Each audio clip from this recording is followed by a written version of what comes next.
think I'm going to run a bit of flat bar around this as well, around this outside edge. Not for aesthetics, but more just to give this pinion a bit of a protection, because that's going to sit somewhere about there. That's the next job.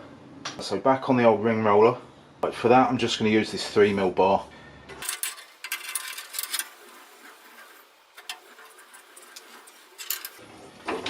Right, that might be a little too tight.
Well, I think that's going to do for this.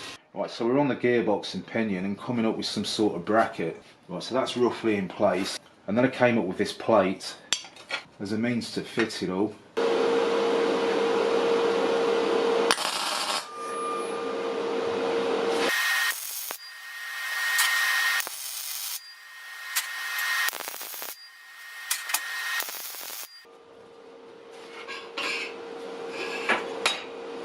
Right, so brackets out the way, that's going to be more than good enough for what I need. Now, regarding the back plate, I've had to put these standoffs on because I had some clearance issues when I was mocking it up. So this is your ground. If you imagine it fixed in place, it's going to run in this space here. Now this does actually come with some fittings, so I'll get a look at them. 4 bolts, 2 are countersunk. So we'll see if we can use that as well. Right, so we've got it mocked up. Between my crap welds and this bearing, we've got plenty of room for this there. So all I've got to do is come up with a bracket to sit in this space and link up with those 2 holes, and that's that done. Right, 110 plate for the sides. And then with a grinder and quite a few slitting discs, I've knocked up the side panels. So that's them cleaned up. It took quite a bit of work, but I would have liked to have cut these out with a plasma, but as you saw, because these are going to sit quite close together when they're all bolted in place, and not having any folding capability, I'm going to have to run a slit in there on this line, say, give them a bit of a bend, and then I'll fully weld it back up. So that should give the base a little bit more width, and plus this is going to sit on a square tube as well. Yeah, a bit arty-farty.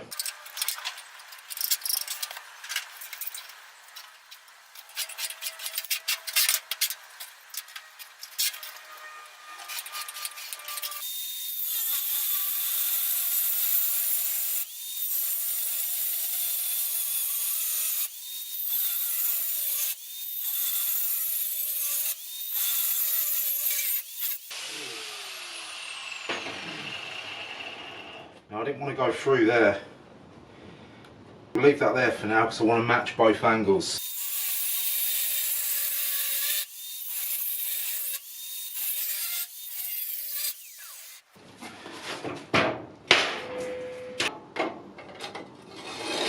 Probably one more.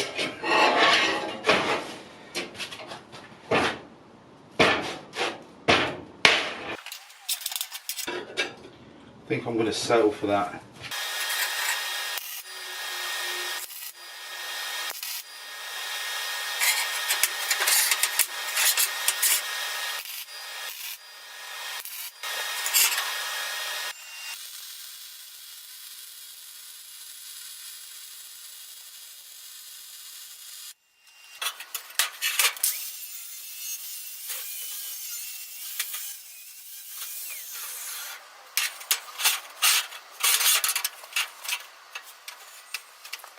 Right, so we're back on this. Now, because I've decided I'm going to use this worm gear, I no longer need these blocks. So what I've done, I've put the blocks on and I've fed through a length of 20mm bar, got them both true to each other, locked them off, and now what I'm going to do is, with about 5mm of bar protruding on the inside, I'm going to weld those up and then remove the blocks.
Next job, got to weld some nuts on the back here.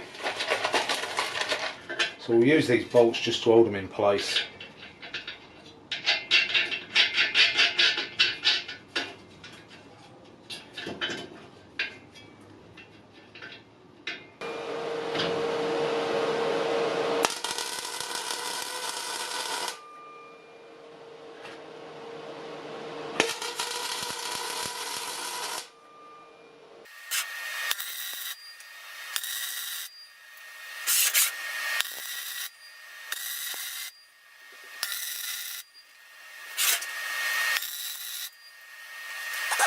Right, so the nuts are in and we're flying. So all I'm going to do here is cap these off, run a bit of weld round. Ain't got to be pretty because I'm going to linish it all off, so that's where we're at now.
Right, so it's almost ready to break down. Bang a bit of paint on it, but it's coming together.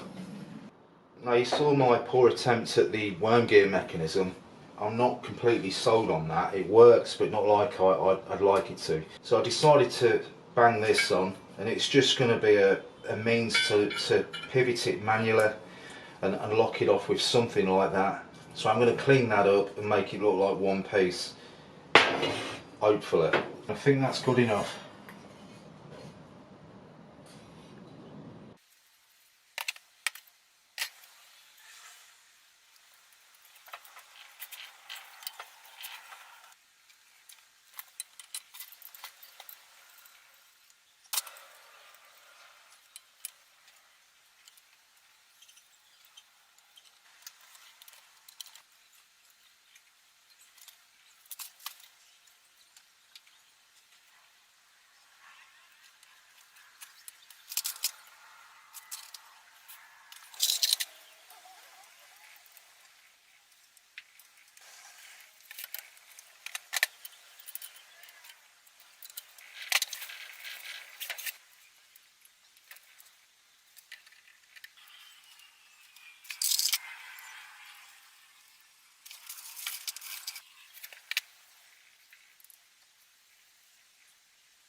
Right, time to get that thing rolling. So usually when you're using these stepper motors, you might see something like a driver. That's just a cheap one, and a breakout board. You've got your power supplies. What I'm opting for now, just to get this thing up and running, is I'm going to use this lab power supply. And then I've found a very cheap all-in-one solution. So this is a speed controller with a built-in driver. You've got your forward and reverse. You can control the speed. It's got dip switches there, just like a driver would. You've got your inputs for your stepper motor wires. Little adjustment there. I think that's for your amps, and that's pretty much it. Now I'm not going to bore you with the wiring side of this or the setup. What I will do is there'll be a video in the description down below covering all aspects of this, how you set it up, wiring, an operation, and he does a better job than I could, so do check that out if you want to know more about this controller. Right, so we've got the controller rigged up, power supplies on it. I've set it at 24 volts, stepper motors wired up, so right, clockwise.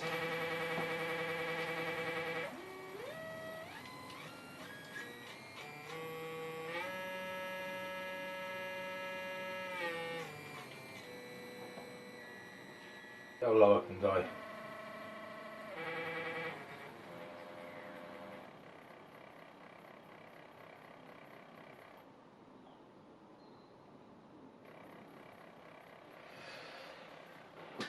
Now you've also got reverse on this, counterclockwise, so there you go. And again, you can have two different speeds. So we'll leave that there, go back to clockwise, counterclockwise. Could be useful.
so it's been an experience for me because this is the first time I've used a rotary positioner. Yes, so I was going up and down in the amps and wire feed, and that's why some of these are really globby, but I think it's going to be a good few hours of playing with this before I risk any critical parts in it. But yeah, great fun, glad I built it. So off camera I'm going to knock a proper control box up for this, sort the wiring out, see how long this controller lasts, and hopefully figure out a way of fitting this foot pedal. And what I'll do is I'll drop a shopping list down below of all the items I've used in this video. So I'm going to wrap this up, hope you like the video, thanks for watching.